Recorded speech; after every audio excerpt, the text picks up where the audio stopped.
Assalamualaikum warahmatullahi wabarakatuh. Kembali lagi dengan saya, Saiful Anwar. Kali ini kita akan membahas suatu ilmu yang menarik, ilmu yang sering kali Anda dengar, sering Anda lakukan dan praktekkan dalam kehidupan sehari-hari. Mungkin istilah-istilahnya barangkali Anda tahu. Apa itu? Ilmu manajemen pemasaran. Banyak hal yang terkait dengan manajemen pemasaran. Kali ini kita akan fokus pada beberapa hal yang pertama adalah apa pengertian manajemen pemasaran. Dan yang kedua adalah kita akan belajar tentang sejarah munculnya ilmu manajemen pemasaran. Dan berikutnya kita akan bahas tentang pentingnya manajemen pemasaran dalam kehidupan sehari-hari maupun dalam perusahaan maupun dalam kegiatan bisnis. Berikutnya, tujuan mempelajari mengenai posisi manajer pemasaran di antara ilmu-ilmu manajemen yang lainnya. Berikutnya kita akan bahas tentang proses manajemen pemasaran yang perlu kita ketahui di dalam perusahaan. Pertama yang kita akan bahas adalah apa pengertian manajemen pemasaran itu. Saya yakin semua sudah tahu, sudah pernah lihat mungkin di buku atau pernah lihat di informasi lewat internet atau apa saja, karena ilmu ini bukan hal yang baru, yaitu serangkaian proses analisis perencanaan, pelaksanaan serta pengawasan dan pengendalian kegiatan, yaitu fokusnya adalah pertukaran produk, yaitu jasa antara pelaku bisnis. Apa tujuannya? Yaitu adalah mencapai target perusahaan secara efektif dan efisien. Tepat sekali, itu pengertian yang teman-teman kita pahami. Sering kita lihat dalam kehidupan sehari-hari bisnis, banyak pelaku ada pertukaran antara pemasok yang mengirimkan barang-barang kepada perusahaan-perusahaan. Ada pertukaran perusahaan mengirim barang-barang kepada pengecer atau kita sebut dengan reseller. Juga sering kita lihat pertukaran antara pengecer dan pembeli. Semua itu bisa kita lalui proses dengan baik setelah efektif dan efisien jika kita mampu memahami manajer pemasaran dengan baik dan tujuannya apa. Mempraktekannya teori-teori tersebut dalam kegiatan bisnis sehari-hari. Yang berikutnya yang akan kita bahas adalah mengenai sejarah munculnya ilmu manajemen pemasaran. Jika sebelum tahun 1800-an di mana transaksi ini dibilang barter, maka orientasi pemasaran adalah meningkatkan nilai tukar orangnya sehingga bisa mendapat barang-barang yang ditukarkan dengan nilai yang lebih baik. Kemudian saat terjadinya revolusi industri, yaitu dimulainya di Inggris, Prancis, kemudian di beberapa negara Eropa, tumbuhnya banyak industri. Mereka memproduksi segala barang-barang industri yang dibutuhkan oleh masyarakat.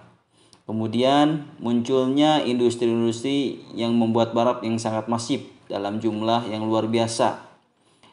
Overproduksi. Sekarang mereka berpikir bagaimana cara menjual barang-barang ini. Untuk kemudian ilmu manajemen pemasaran ini diperlukan yang berorientasi kepada bagaimana supaya produk yang dijual ini bisa laku diterima oleh konsumen. Kemudian tumbuhlah masa-masa imperialis di masa-masa di mana bangsa Eropa kemudian mencari negara-negara jajahan. Terjadi Perang Dunia Pertama dan Kedua. Saat itu orientasi perusahaan telah memperluas pangsa pasar. Kalau sebelumnya yang terpenting adalah barang-barang itu laku sehingga mengurangi beban produksi, sekarang adalah tujuannya bagaimana barang itu bisa dijual kepada negara-negara lain. Karena itu mereka sekarang belajar bagaimana konsumen di negara-negara tujuan memahami kebutuhannya, mereka bikin produk yang sesuai dengan kebutuhan negara masing-masing. Kemudian berkembang pada globalisasi tahun 1970 bahwa barang ini yang diproduksi oleh pabrik diharapkan bisa dipasarkan ke banyak negara. Ilmu marketing tumbuh pesat saat itu. Kemudian memahami culture yang berbeda-beda setiap negara tentunya. Budaya negara di Amerika, di Eropa, di Asia, di Afrika, dan juga di Timur Tengah sangatlah berbeda.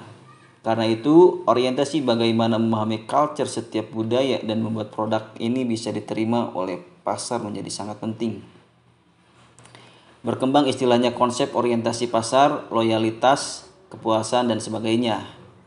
Setelah ini lewat, kita sekarang memasuki masa yang luar biasa, yaitu masa berkembangnya digital.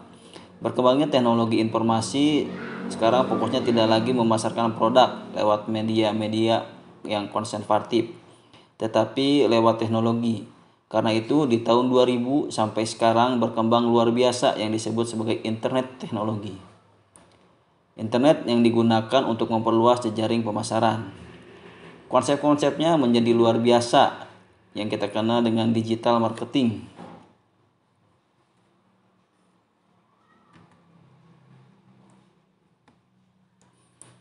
Pada e-commerce dan sebagainya. Teman-teman, kita akan lihat berikutnya kenapa kita semua penting belajar tentang manajemen pemasaran. Ada banyak hal yang kita perlu pahami. Yang pertama adalah dengan memahami manajemen pemasaran, maka perusahaan bisa menyampaikan produk. Di sini bisa jadi dalam bentuk barang atau jasa kepada konsumen dengan baik. Kalau tanpa ilmu ini, barangkali nyampe produk itu cuman tidak bisa optimal nyampe kepada konsumen. Berikutnya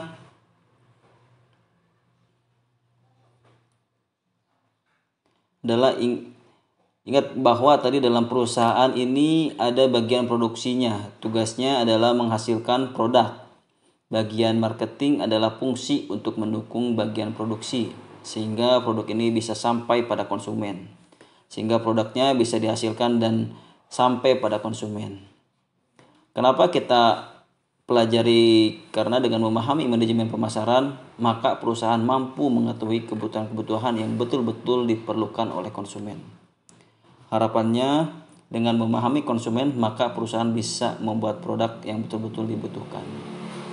Berikutnya adalah dengan memahami manajemen pemasaran, maka ini sebagai bagian visi dari perusahaan untuk merealisasikan kebutuhan dana yang diperlukan.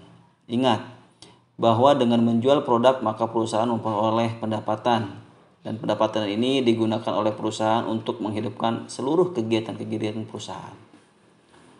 Pendek kata, bahwa manajemen pemasaran adalah urat nadi dari perusahaan. Ini sangat diperlukan supaya perusahaan bisa berkembang dan melewati masalah-masalah pertumbuhan dan berkelanjutan bisnisnya. Kalau kita pelajari dalam fungsi-fungsi manajemen, maka posisi manajemen pemasaran sangat mendukung adanya fungsi-fungsi lain. Kita ingat ada manajemen sumber daya manusia,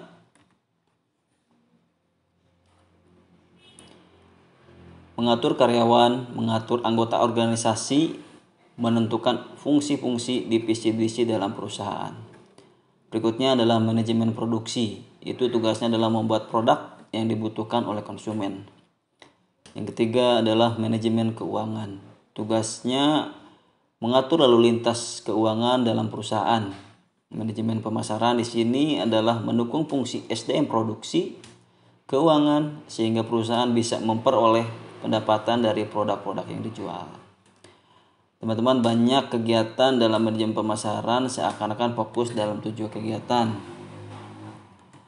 Yang pertama, pemasaran harus mampu memetakan karakteristik konsumen yang dituju. Dengan mengenalnya, maka fokus pada target yang dituju.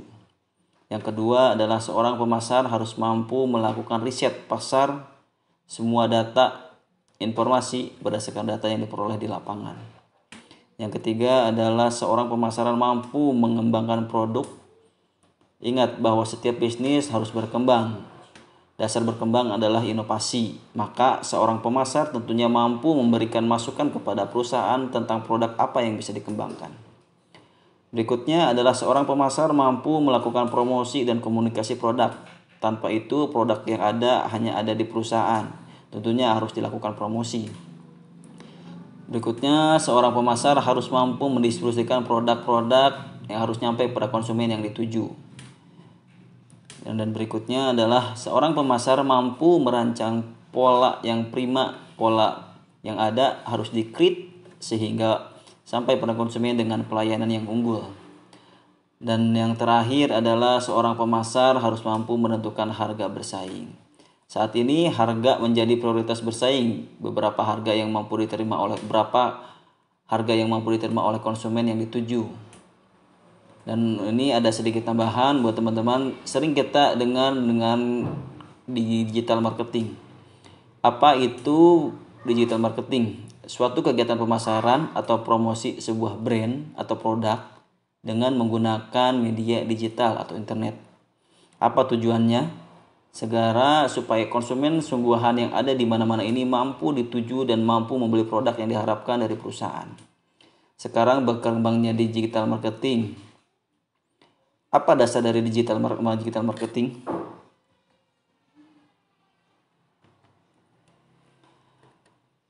Karena sudah naik konteks pemasarannya tidak lagi lokal, tapi pemasaran global.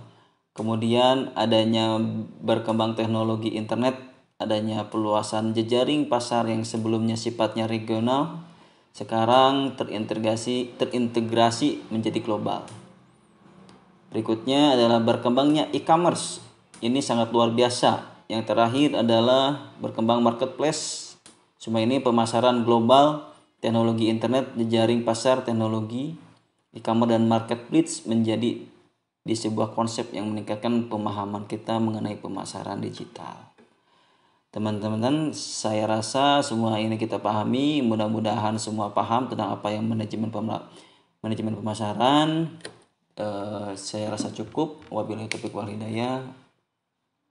Wassalamualaikum warahmatullahi wabarakatuh.